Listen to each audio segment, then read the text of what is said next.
Hi, everybody, and welcome back. This is Susan Houts, the Marketing Coordinator for Aging Matters in Brevard, the lead agency for senior services here in our beautiful Brevard County, Florida.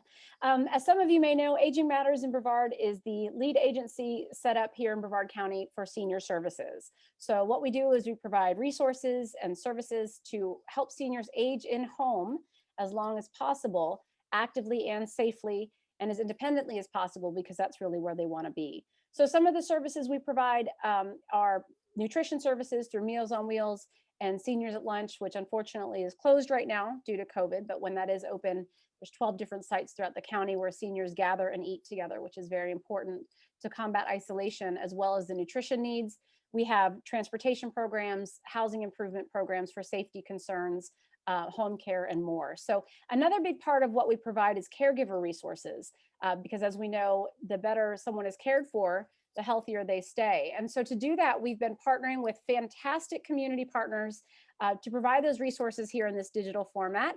And today we are very lucky to have Emily with us from St. Francis Reflections Lifestage Care. I got that correct, right? Yeah. Wonderful. So formerly Hospice of St. Francis, yes? Yeah. Wonderful. So Emily's going to talk to us about a real important topic as the holidays are looming, how to manage grief effectively over the holidays. So Emily, we're very excited to have this content, and please take it away. We're going to talk about 3 quick tips for coping with grief during the holidays. The first is you want to plan ahead. One thing that I've noticed is a lot of people, myself included, if you find yourself grieving during the holidays, the last thing that you want to do is to face them. A lot of people are thinking, well, I really just want January 1st to come. And I'm going to encourage you that planning ahead is actually going to make them more comfortable. When you avoid the holiday season, it can actually bring a lot more discomfort and overwhelm. Communicating with your loved ones. This is going to allow you to feel more supported, and perhaps they might need more support as well. So it's going to be a good relationship there if you have open communication. And taking care of yourself. This is really a most important thing when you're grieving, whether it be during the holidays or outside of the holidays. So I'm going to give you some information about that as well. Planning ahead. So what does planning ahead mean anyways? Honestly, it's very simple. What do you want your holidays to look like? There's really no right or wrong answer here. And honestly, every person is going to have a different answer, what's going to be right or wrong for them.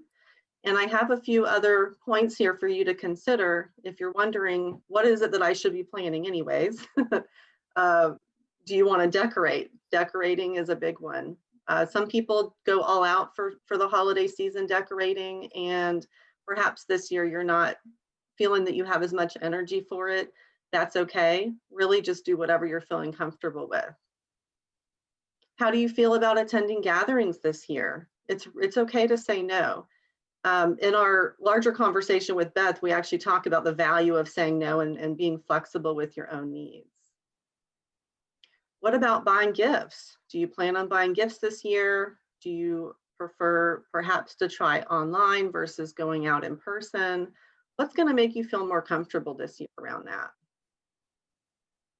Cooking. Cooking is a really big one because most of us are cooking during the holiday season. So are you feeling that you don't want to cook this year and you want to pass the baton on to someone else? Or perhaps you're used to cooking the entire meal and maybe you just want to cook 1 or 2 items. Just give some thought to what's going to be the least stressful for you this year. And perhaps you don't want to attend a gathering, but maybe you want to share a holiday meal with someone. And again, this is really about what's going to work for you, what's going to be the most comfortable. And finally, do you want to acknowledge your traditions? What's really recommended is perhaps you acknowledge some of your past traditions and then create some new traditions. So for new traditions, maybe you want to light a candle in honor of your loved one, or perhaps you want to prepare a favorite dish that they had, maybe that you used to have for the holidays with them. Just something that can help you feel most connected with them this holiday season. Our second tip is communicating with your loved ones. And really, probably the primary thing to consider here is just let them know what your needs are. Perhaps your loved ones are also grieving the person that you're grieving. So maybe you need space, maybe you need togetherness with them, but the best way to navigate that is going to be to have an open door of communication with them. And how can you support one another? You know, and the reason I'm really encouraging this is I think that in line with sometimes we just want to jump over the holiday season. Maybe we're not really feeling up to communicating with people. Maybe we just want to kind of go inward and isolate. But I think it's really important that we're sharing space with other people right now, that we're not just internalizing everything. And sharing space doesn't necessarily mean that you're spending a lot of time with people. Of course, you can set that standard as well. So perhaps it's just about figuring out what your needs are around that, and then letting people know what those needs are. And last but not least is taking care of yourself. As I mentioned, I think this is really the most important thing we can do no matter what month of the year that we're grieving. And this is really all about balance. And we're looking at our physical needs, our social needs, emotional and spiritual. So are you eating well? How is your sleep right now? Are you getting your medical needs taken care of, getting to the doctor? Just the various things, you know, that are supporting your body. You really want to be in tune with that right now. Your social needs. As I mentioned before, perhaps you're not really feeling like you want to be social right now, and that's completely understandable. But we are social creatures, and it is actually a practice of good health to make contact with people in one way or another. So give some thought to that and maybe what that's looking like for you right now and how you might want to adjust that as the holiday season comes in. Your spiritual needs. So for those that spirituality is important, if this is something that you're finding is waning right now, and perhaps you just haven't been giving the time to it, consider what it is that you might need out of that. Are you in need of having the spirit of community with others?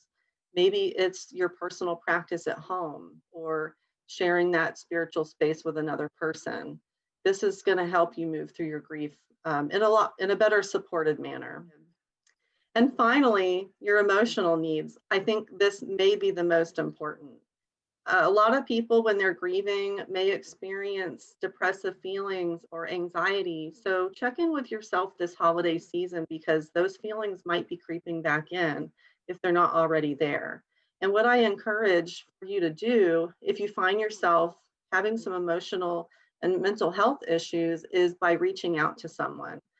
St. Francis Reflections and our grief support department, we actually provide individual and group support. And I know that there are other resources out in the community that Aging Matters can connect you with. And if you do need to reach out to St. Francis Reflections Grief Support, here's our phone number. We do provide services to the greater community. Our primary service, we do provide hospice care. So a lot of our participants for our grief support are families who had loved ones with our hospice care, but we actually provide support to all of the community for anyone who has grief needs. Emily, thank you so much for all of that information. I really liked especially the first set of tips.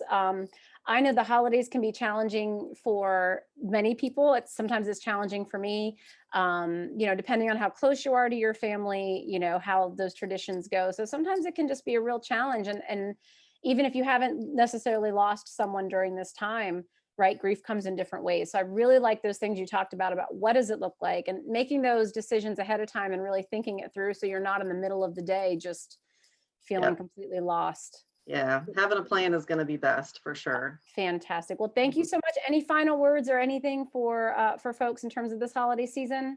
Oh, I just hope that you have a peaceful holiday season, and just know it is temporary. The feelings are temporary. Next holiday season, it will get a little bit easier. It's just something you have to work through. So, and there's definitely resources and support in our community. So that's right. Wonderful. Thank you, Emily. We really appreciate your time today for sure. We hope that's very helpful for everyone as the holiday season is right around the corner. Make sure you also take a look at our YouTube page, Aging Matters in Brevard. That's where this video will be housed along with other wonderful videos about, any topic under the sun, brought to you by our fantastic local Brevard County, Florida community partners like Emily and St. Francis Reflections. So thank you, Emily. I hope we talk to you soon, and we hope you have a wonderful holiday season Thank as you. You as well. Thank you. And all right, everybody, we'll see you soon here at 3 quick tips for caregivers and caregiver conversations through Aging Matters in Brevard. Until then, stay safe and stay well. Thanks, everybody.